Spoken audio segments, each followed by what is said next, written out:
The Amazing World of Gumball was Cartoon Network's smartest, funniest, and most creative show. But what if I told you? They almost pulled the plug forever.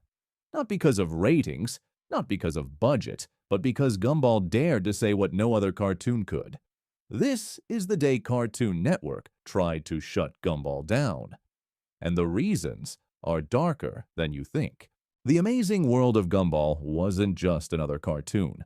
It was a revolution disguised as a kids' show.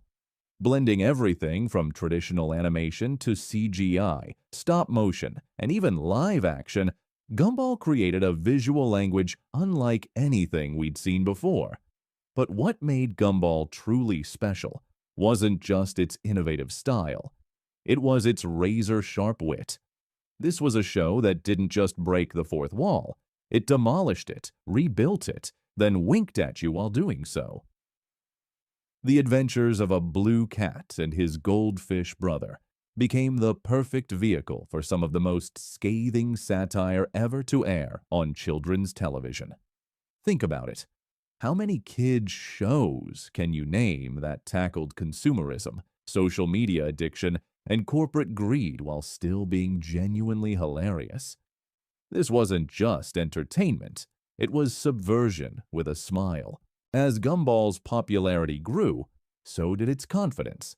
The writers began pushing boundaries that made network executives increasingly nervous.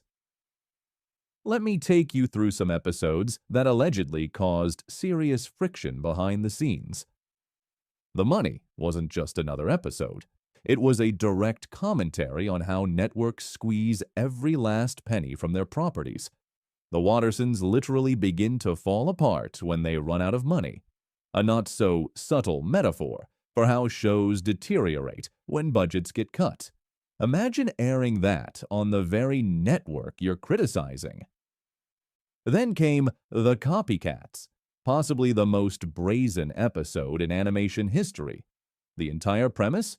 A direct attack on actual Chinese knockoff, shows that we're copying Gumball's style. The episode featured thinly veiled versions of these plagiarized characters, mocking them mercilessly. When's the last time you saw a show call out international copyright infringement on children's television? The Puppets took aim at exploitative TV contracts and the dark side of children's entertainment, while The Stink satirized how networks repackage the same content over and over again until it loses all meaning. Were these episodes brilliant? Absolutely. Were they comfortable viewing for the executives who had to approve them? Not even close. Around Season 5, something strange started happening. Promotion for Gumball began mysteriously diminishing. New episodes would appear with minimal advertising. Schedule changes became frequent and unpredictable. For a flagship show with massive ratings, this treatment was bizarre, to say the least. Industry insiders began whispering that Cartoon Network was shifting toward safer content, shows that delivered laughs without the industry commentary or satirical edge. The network was reportedly uncomfortable with how Gumball had evolved from silly comedy to biting satire. Creator Ben Bocale and his team started dropping hints in interviews about increased network interference. Scripts were allegedly being heavily revised. Certain concepts were being rejected outright. The creative freedom that had defined the show's early seasons was being systematically restricted. What makes this particularly telling is how the later seasons, while still brilliant, featured noticeably fewer episodes directly criticizing television networks or animation industry practices. The muzzle was on, but nobody was talking about it publicly. The fans notice something's wrong. If you think you can pull one over on passionate fans, you're sorely mistaken. The Gumball community quickly realized something was amiss. First came the scheduling inconsistencies. Episodes would air in some countries months before others. Some would briefly appear on streaming platforms, only to vanish without explanation. The hashtags #Save Gumball and Bring Back Gumball began trending as fans mobilized. What really sent alarm bells ringing was the complete lack of information about the show's future. Despite strong ratings and critical acclaim, Cartoon Network remained suspiciously silent about renewal plans. In the TV industry, silence is rarely a good sign.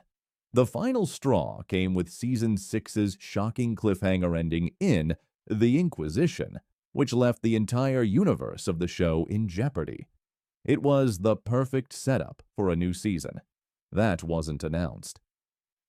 The show that had fearlessly called out network practices had apparently become a victim of those very same practices.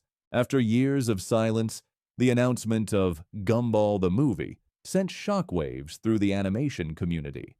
But the question on everyone's mind was, is this a revival or just a clever way to wrap things up for good? The timing is particularly interesting. Why bring back Gumball now, years after the show ended, on an unresolved cliffhanger? Was it the relentless fan campaigns? Did the executives who had issues with the show's satirical edge move on? Or did Cartoon Network finally recognize that they had sidelined one of the most innovative shows in animation history? The announcement of the movie, followed by news of a potential 7th season, suggests something remarkable happened behind closed doors. A show that dared to bite the hand that fed it is somehow getting another chance to bare its teeth.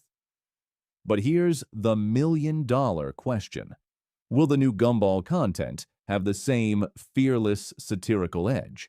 Or will it return as a neutered version of its former self? The very fate the show itself predicted in episodes like The Stink.